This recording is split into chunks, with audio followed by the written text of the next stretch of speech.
Hello and welcome to The Understudy, the channel that teaches you everything about musical theater. My name is Philippa, and today I will read from Broadway Musicals, The 101 Greatest Shows of All Time by Ken Bloom and Frank Blasnick. To get the full version of the book, I recommend getting the physical copy, as images and certain inserts from the book won't be displayed here. I do not own this material, I'm just reading from a place of entertainment and education, and I will not edit these audio recordings as I go, so you will get the unabridged version. Today we will go through section H. Hair opened April 29th in 1968 at the Biltmore Theatre with 1,750 performances.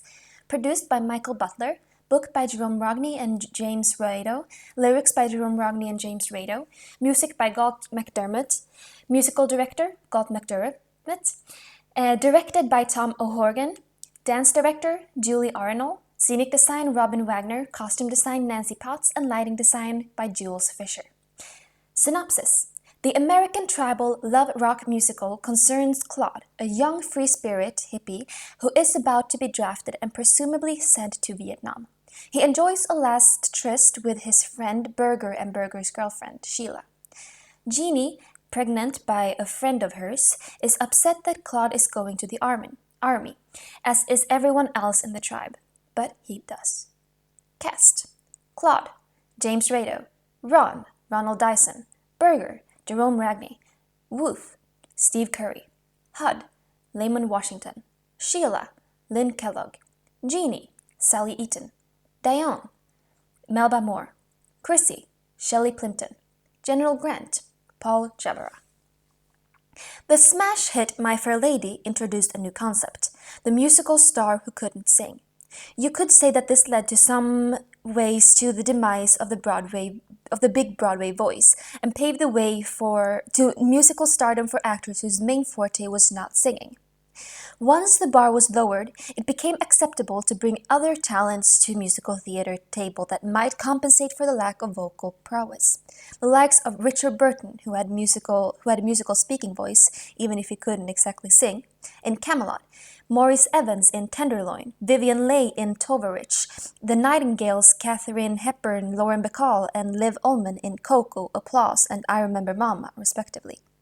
More important, this development drove writers to find new ways to evoke emotions that ordinarily would have been expressed musically.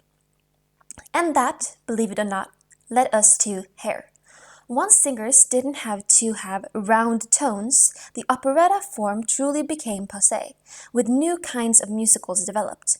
Coincidentally, My Fair Lady had come to Broadway just as the first stirrings of rock and roll were being felt in the Deep South. Hair was the first true rock musical, not only because of the driving rhythms of the music, but because the singers had true rock voices. Later shows, like Your Own Thing, suffered the consequences of employing Broadway singers who didn't have the rock edge. For proof of this, just take a listen to Two Gentlemen of Verona, like Hair with music by Galt McDermott. It has a rock score but doesn't sound authentic, despite the talents of the cast. Lloyd Webber and Rice were smart. When they cast Jesus Christ Superstar, they employed performers with true rock voices, save Ben Vereen. The other great Broadway musical that made Hair possible was Annie Get Your Gun, starring the potent combination of Ethel Merman and Ray Middleton, both enormously powerful singers. Given the then current vogue of the big band, the orchestrations were hot and loud, but these two performers could easily sing over them. For subsequent voices, less clarion than a Merman or Middleton. Microphones were introduced into musical theater, never to leave. Soon, even performers with a pure, well-focused sound like Barbara Cook and belters like Dolores Gray used microphones because audiences had become accustomed to the sound. Furthermore, the existence of a soundboard freed up orchestrations to work with a greater tonal palette, and without regard for bringing the level down for the singer.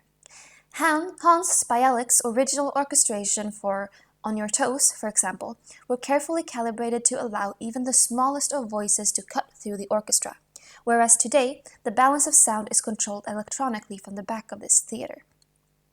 The rock performers of Hair, freely using the microphone in their performances, could be heard clearly through the Biltmore Theater over the wailing guitars.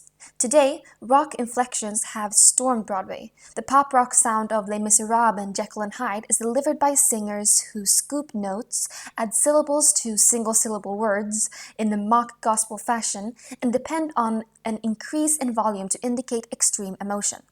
All too often, the range of Broadway emotion can be summed up as American Idol meets Ada.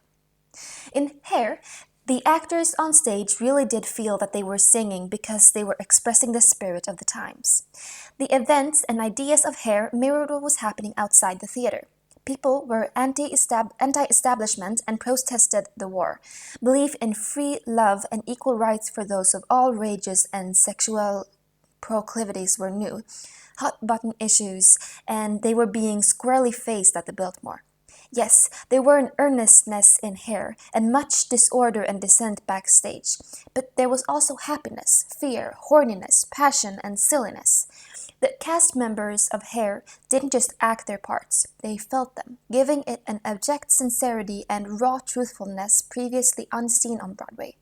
Oh, and it also had the famous nude scene. What more could one ask for in a musical? Backstage. On April 26, 1970, more than 10,000 people were treated to an open-air performance of Hair in Central Park. Later in the run, the cast of Hair paid an extra $1.50 if they took part in the nude scene. Paul Jabara once mooned the audience and was paid only 75 cents. The show grossed around $73 million in all its companies throughout the world, with the Broadway production earning over $6 million profit on the $150,000 capitalization. Galt MacDermot. Galt MacDermot, a noted classical composer, made a name for himself as composer of the eclectic rock score for Hair, written with Jerome Rogney and James Rado. His subsequent show, written with John Gore, was Two Gentlemen of Verona, a rock version of Shakespeare that transferred from Delacorte Theatre in Central Park to a successful run on Broadway, beating out Stephen Sondheim's Follies for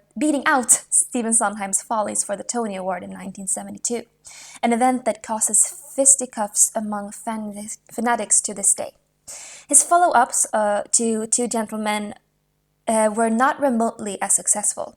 Dude, co-written with Rogney, and the legendary flop Via Galactica, written with Christopher Gore, had a combined run of 23 performances. Not particularly prolific, MacDermot's most recent work was 1984's The Human Comedy, featuring a highly interesting score and bearing many similarities to folk opera. It transferred from the Public Theater for a brief run on Broadway. Hello, Dolly opened on January 16th in 1964 at the St. James Theatre with 2,844 performances. Produced by David Merrick and Champion 5 Incorporation. Book by Michael Stewart. Music and lyrics by Jerry Herman. Suggested by The Matchmaker by Thornton Wilder. Musical director, Shepard Coleman. Vocal arrangements by Shepard Coleman. Music orchestrated by Philip J. Lang. Dance and incidental music arranged by Peter Howard. Directed and choreographed by Gower Champion. Scenic design by Oliver Smith. Costume design by Freddie Witchup. Lighting design by Gene Rosenthal. Synopsis. Widow Dolly Gallagher Levi plies an innumerable variety of trades to make ends meet after the death of her beloved husband, Ephraim. Her chief occupation is a matchmaker, and in that capacity she is hired by the chauvinistic, blowhard Horace Vandergelder, a very, very rich owner of a feed and grain store in Yonkers, New York. Dolly sets up Horace with the much younger milliner, Irene Malloy. Meanwhile, with the boss out of town, Vangelder's two shop assistants, Cornelius and Barnaby, take the day off to see the city, determined to kiss a girl. The two miscreants run into Irene and her friend Minnie, Faye, and the two pairs quickly fall in love. After a farcical meeting at the Harmonia Gardens, a fancy restaurant featuring a huge red staircase, all are matched up correctly, with Dolly landing Vandergelder, much to his bewilderment. Cast: Mrs. Dolly Gallagher Levi, Carol Channing. Ernestina, Mary Jo Catlett, Ambrose Kemper, Igor Skaven, Horace Vandergelder, David Burns, Emmengard, Ellis Clayton, Cornelius Hackle, Charles Nelson Riley, Barnaby Tucker, Jerry Dodge, Irene Malloy, Eileen Brennan, Minnie Fay, Sandra Lee, Rudolph, David Hartman, Judge, Gordon Connell. Backstage, the original cast album of Hello Dolly features a photo of Come and Be My Butterfly, cut from the show just after it opened. Harold Prince was offered the direction of Dolly. He agreed provided Stewart and Herman would cut the title song. Hello Dolly was, albeit briefly, the longest-running musical of all time. Fiddler surpassed its astounding run a short time later, and subsequently, in an era of never-closing shows, many lesser shows ran longer. When the waiters of the Harmonia Gardens sang, "Dolly'll never go away again," they weren't kidding. Dolly has been a frequent presence on Broadway ever since its original run. The show closed on December 27, 1970, with Ethel Merman in the lead. Only 5 years later, on November 6th, Pearl Bailey brought her touring company to the Minskoff Theater for the Christmas season. Channing returned to Broadway less than 3 years after that, on March 5, 1978. This time with the Lunt Fontanne Theater as home to the theatrical favorite. After staying away from Broadway in the 1980s while embarking on yet another show, Carol brought Dolly back for one last, we assume, spin, also at the Lunt Fontanne. Dolly succeeded despite enormous problems out of town. The title was originally Donny, a damned exasperating woman, and an ad even appeared in the New York Times with that title. By the time it came to its out-of-town opening in Detroit, the name was changed to Hello Dolly. But nomenclature was the least of the show's problem. David Merrick believed that stress and tension among the creative staff made them work harder, so he terrorized the young Jerry Herman, who, admittedly, was scared to death. Merrick brought in songwriter Bob Merrill to mentor Herman and even contribute a few lines to the songs Elegance and Motherhood March. During its gestation, David Byrne's show-stopping number, Penny in My Pocket, was cut, as were several reprises. Governor Champion felt, and rightly so, that the show needed to move along as quickly as possible. Cast members James DeBoss and Gloria Leroy were replaced, and a performer had a tempestuous affair with and got pregnant by a member of the production staff. And on top of it all, the reviews in Detroit were kind but raised concerns. Today, the creative staff of Broadway musicals are often so self-satisfied they ignore out-of-town critics, or even worse, believe them, and never make any changes. Most producers earn their stripes on Wall Street or through the time-honored tradition of inheritance and have no theatrical sense at all, while many songwriters steadfastly refuse to cut any of their songs. Our current wave of choreographers turned directors may know how to stage wonderful buffo numbers, but when there's trouble with the book or performances, they have absolutely no idea how to fix it. You've got to hand it to the crew of Hello Dolly. They knew what had to be done and buckled down to fix the show. Herman, Champion, and Michael Stewart, under the watchful eye of the showman madman Merrick, addressed Dolly's problems and solved them to the tune of 2,844 performances on Broadway, with countless productions around the world. Michael Stewart. Michael Stewart, one of the most successful book writers ever, made his musical libretto debut with Bye Bye Birdie. Always the first to be blamed for the show's failure and last to be hailed for its success, the book writer is musical theater's unsung hero, too often the glue that holds a show together. It's difficult enough to adapt a pre-existing property, and to write an original musical for Broadway has given even experienced writers fits. But perhaps ignorance truly was bliss for Stewart. His book for Birdie is astonishingly confident in its breedy generation gap humor. He reteamed with Birdie director Gower Champion 5 more times, on the hits Carnival, Hello Dolly, and 42nd Street, as well as the cult flop Mac and Mabel, and another flop, The Grand Tour. Stewart took much of the blame for that show's failure. But as time goes on, one begins to realize just how difficult the story of Max Sennett and Mabel Normand is to musicalize. He had hits with two Cy Coleman shows of the late 1970s, The Wife Swapping I Love My Life and Barnum, A Triumph for All, particularly starred Jim Dale and director Joe Layton. Before his death, Stewart completed one more musical for Broadway, Harrigan and Hart, another failed biomusical with a story just as tricky to tell as Mac and Mabel's. Pearl Bailey. Pearl Bailey, a comedian and singer who combined folksiness with super sophisticated musicality, made her Broadway debut in 1946, after carving out a major career in nightclubs. Often referring to herself in the third person, Pearlie May has to take a load off children.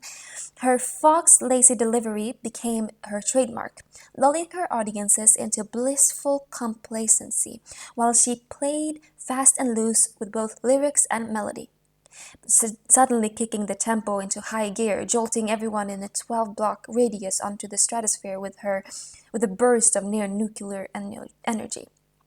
In St. Louis Women, Arms and the Girls, and House of Flowers, she stopped the shows cold with her renditions of Legalize My Name, There Must Be Something Better Than Love, and One Man Ain't Quite Enough. All pitch-perfect songs for her persona.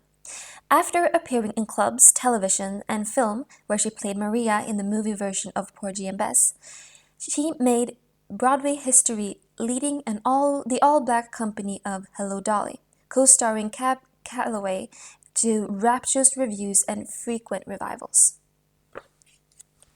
How to Succeed in Business Without Really Trying. Opened October 14, 1961 at the 46th Street Theater with 1,417 performances. Produced by Fair and Martin, produced in association with Frank Productions, Inc. Book by Abe Burrows, Jack Weinstock, and Willie Gilbert. Music by Frank Loesser and lyrics by Frank Loesser. Musical director, Elliott Lawrence. Musical orchestrated by Robert Gensler. Additional scoring by Elliott Lawrence. Directed by Abe Burrows. Musical staging by Bob Fosse. Choreographed by Hugh Lambert. Scenic design by Robert Randolph and lighting design by Robert Randolph and costume design by Robert Fletcher. Synopsis. J. Piermont Finch, a window cleaner, finds a book, How to Succeed in Business Without Really Trying. By following the often underhanded advice in the book, he soon rises through the ranks of the worldwide wicked company. Through connivance, wheedling, and taking the main chance, he eventually ends up in the boardroom and gets the girl. Cast. J. Piermont Finch, Robert Morse. J. B. Bigley, Judy Valley. Haiti LaRue, Virginia Martin. Bud Frump, Charles Nelson Reilly. Rosemary Pilkington, Bonnie Scott. Miss Jones, Ruth Cobart. Milt Glatch, Ray Mason. Bert Brett, Paul Reed. Peterson, Casper Roos. Twimble Rally Whomper, Sammy Smith. Smitty, Claudette Sutherland. Can one think of another musical that was so embraced by the public and critics, not to mention the Pulitzer Prize Committee, that is so unabashedly mean-spirited? Our hero connives his way to the top in a single-minded leapfrog over the other poor wretches who would gladly do the same to him. Whereas What Makes Sammy Run was a serious expose of nasty doings in Hollywood, How to Succeed chose to go the satirical route. And since all the characters, well, all the male ones, were either morally despicable or completely incompetent, the audience, who never trusted those buttoned-down executives anyway, felt eminently superior. On second glance, the women were really no loftier in their motives, but instead of angling for a promotion, they were conspiring to land a husband to make them away to the suburbs. Remember, this is the era of The Man in the Gray Flannel Suit and The Organization Man, two books that reached the bestseller list. While over at the Plaza Hotel, Julius Monk were satirizing Madison Avenue speak.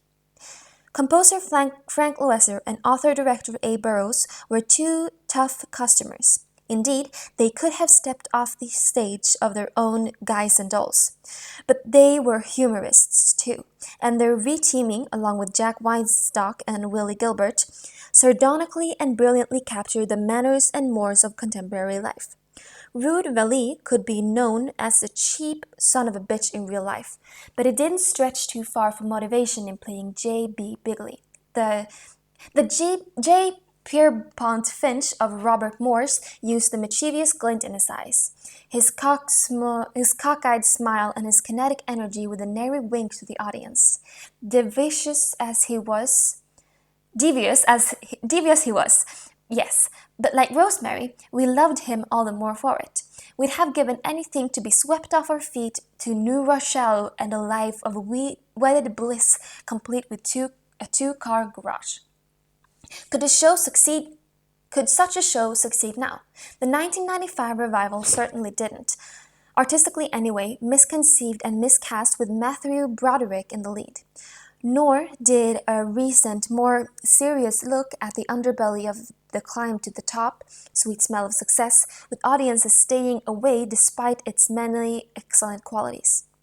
As George S. Kaufman famously proclaimed, satire is what closes on Saturday night.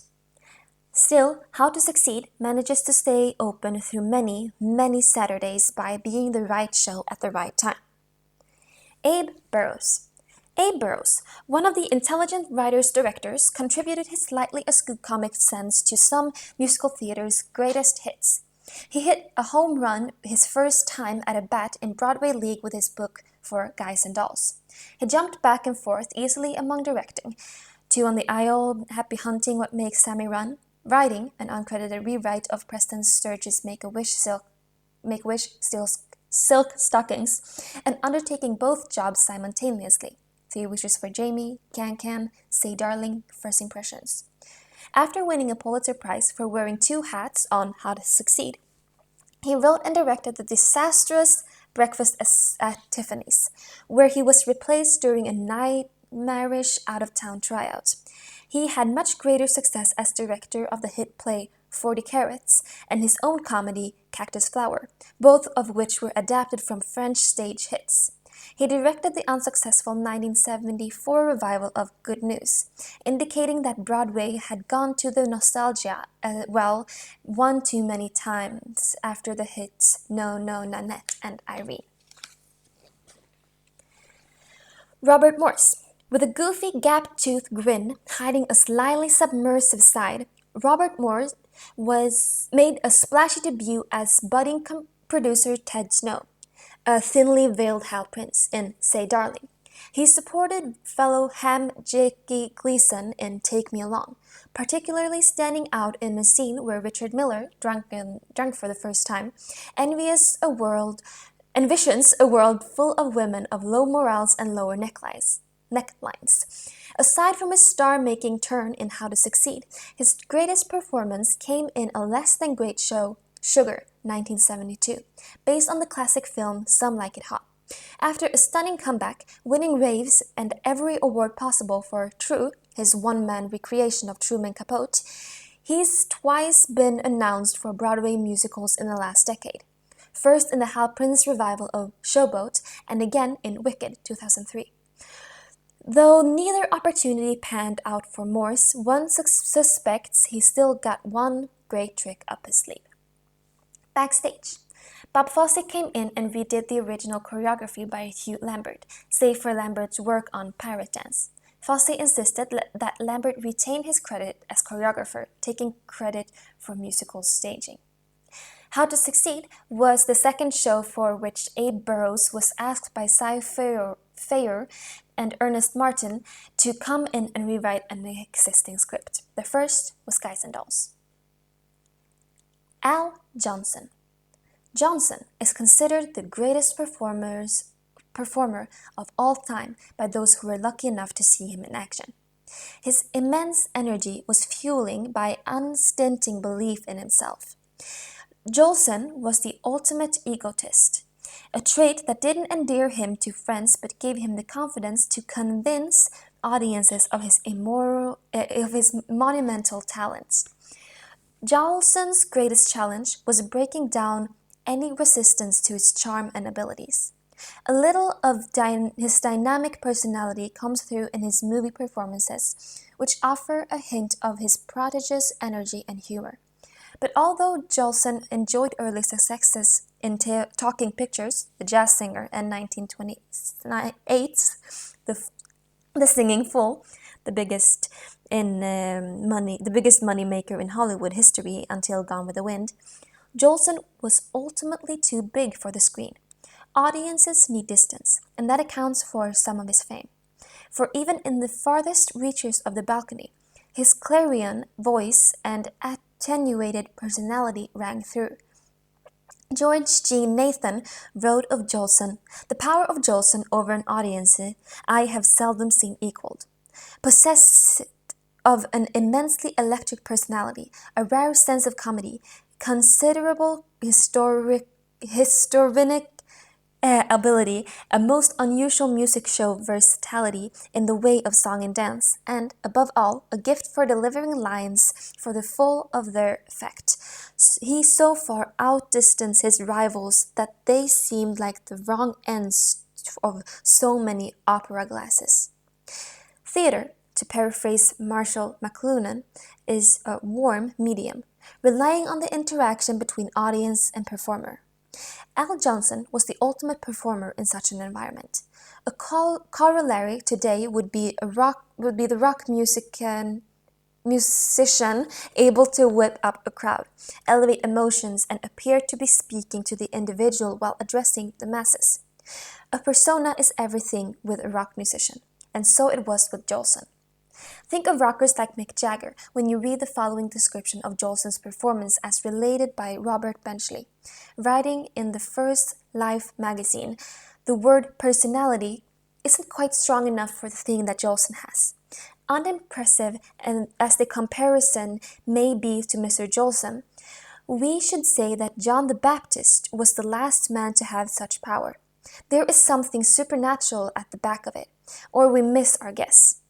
When Jolson enters, there it is as if an electric current has been run along the wires under the seats where the hats are stuck. The house comes to a tumultuous attention. He speaks, rolls his eyes, compresses his lips, and it's all over. You are a member of the Al Jolson Association. He trembles his underlip, and your heart breaks with a loud snap.